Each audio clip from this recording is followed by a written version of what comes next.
The message came just as I turned off the highway. Kitchen entrance, please.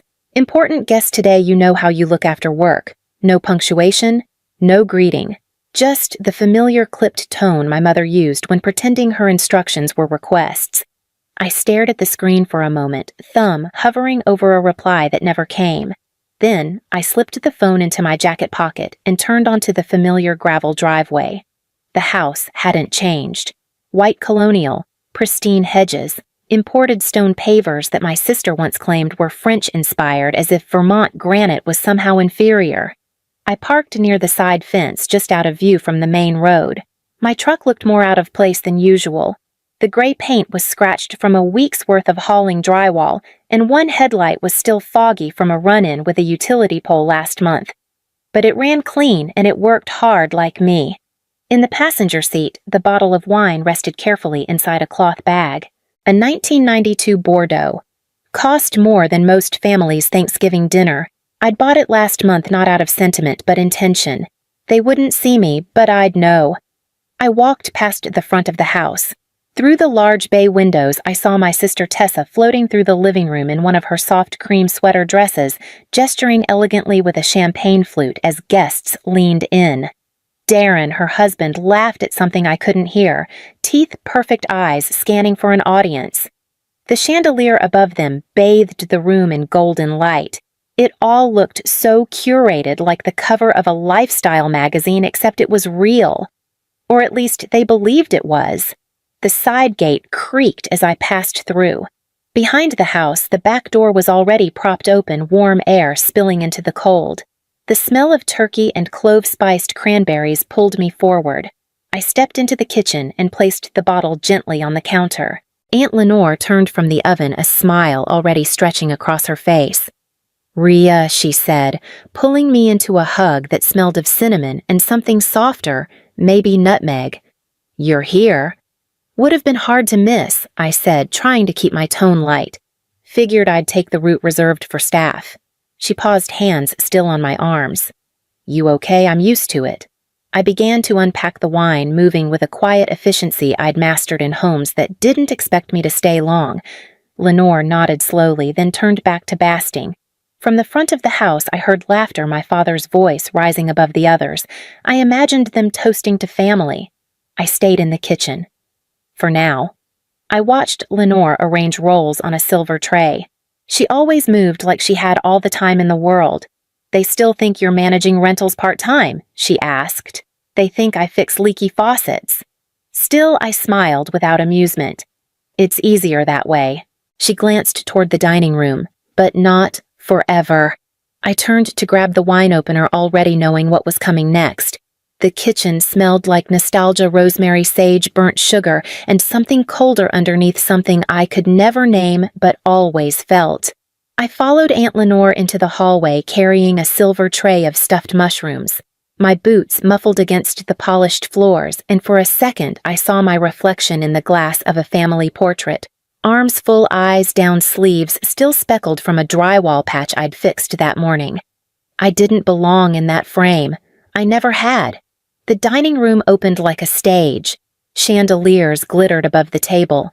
The china was out, the real set, the one Mom only used when there were outsiders to impress. Candles flickered between flowers that didn't smell like anything. They were arranged not alive. Tessa stood at the far end, her voice lilting just loud enough to carry. "Yes, she's doing a little handyman thing. Very local. She fixes things. You know, pipes? Locks. It's sweet." A guest nodded politely. Darren added, "There's honest work in the trades. Not everyone's built for corporate stress." He smiled like he was giving me a medal. I kept my hands steady as I set the tray down, ignoring the sudden pause in conversation. I'd learned not to flinch when they tossed their compliments like crumbs enough to pretend they saw me, never enough to fill me.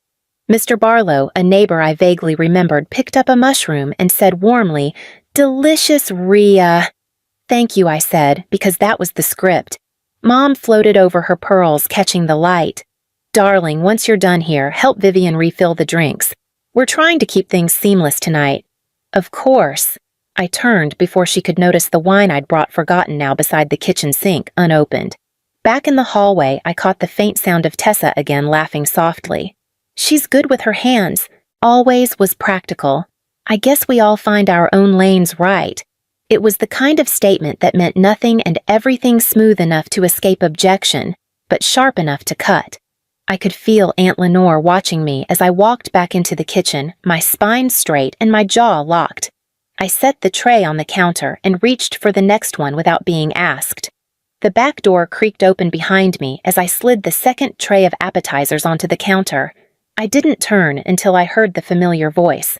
"Well, would you look at that?" Mrs. Nolan said brightly. "Didn't recognize you out of your office clothes, boss." I froze. Aunt Lenore's spoon hovered midair. My mother, standing near the sink, arranging cheese crackers with surgical precision, went completely still. The warmth in the kitchen evaporated in an instant. Even the faint clatter of plates from the dining room seemed to quiet. Mrs. Nolan stepped in fully arms wrapped around a covered glass dish. "I hope it's all right. I brought my sweet potato casserole," Patricia insisted. I didn't want to interrupt the party out front. Her eyes scanned the room, and when they landed on me again, her face broke into the smile she always wore when I came by her building. "It's good to see you, Rhea.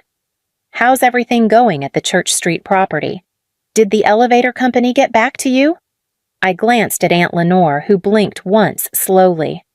"They did," I said evenly. "Inspections scheduled for next Thursday." "Oh, perfect," she beamed.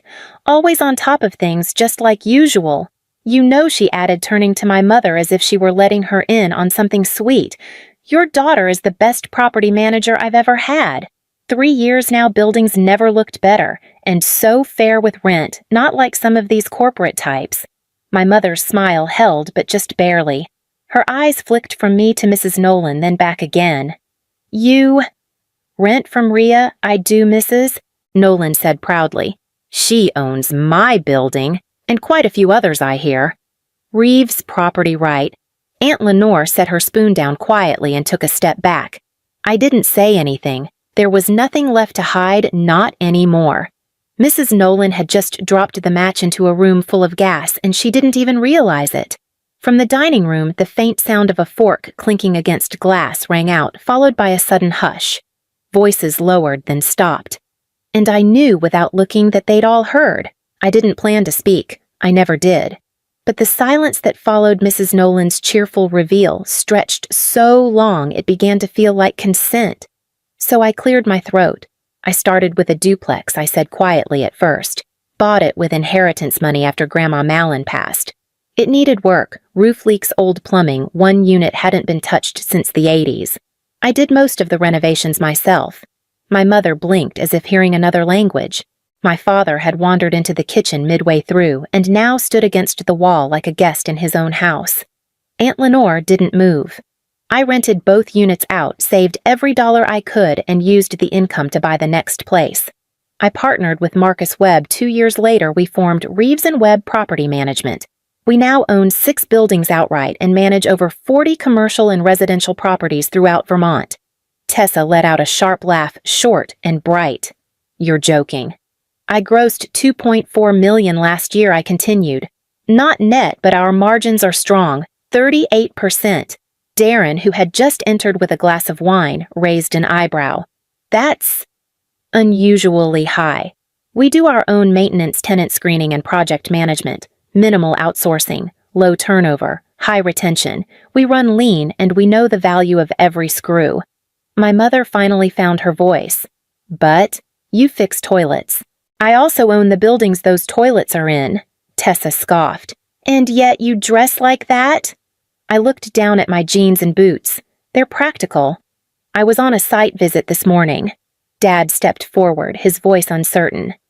"Rhea, why wouldn't you tell us? Because when I told you I was doing okay, you assumed I meant surviving. Not building. It was easier to let you believe what you wanted than explain something you'd already decided wasn't possible." No one spoke. Even Mrs. Nolan had gone still, clearly realizing she'd walked into something bigger than a casserole delivery. I almost felt sorry for her. I stepped past my father and picked up the tray of untouched deviled eggs. "I'll take this into the dining room." Behind me, no one moved. 3 days later, I was back in the same house, seated in the living room like a guest who had overstayed her welcome. This time, there were no casseroles or candles, just folders on the coffee table, a legal pad, and Darren in full performance mode. He clicked the remote, revealing a slide deck on the TV. So the Boston Group is actively seeking partners with existing property portfolios in mid-sized markets. Burlington's primed for mixed-use expansion, retail below, residential above. We'd enter as a family-backed entity. High equity, strong leverage, quick ROI. He looked proud of the acronyms. Which brings us to your holdings, he continued, glancing at me. Your properties have a combined value north of $10 million. If you collateralize a portion, we can unlock up to $8 million in capital to co-invest. You and Marcus would stay on as operators, of course. But we'd have structure. Support, Tessa added. We can finally do something together. I looked at the lineup, Dad sitting stiffly in his leather chair, Mom twisting the ring on her finger, Tessa practically glowing.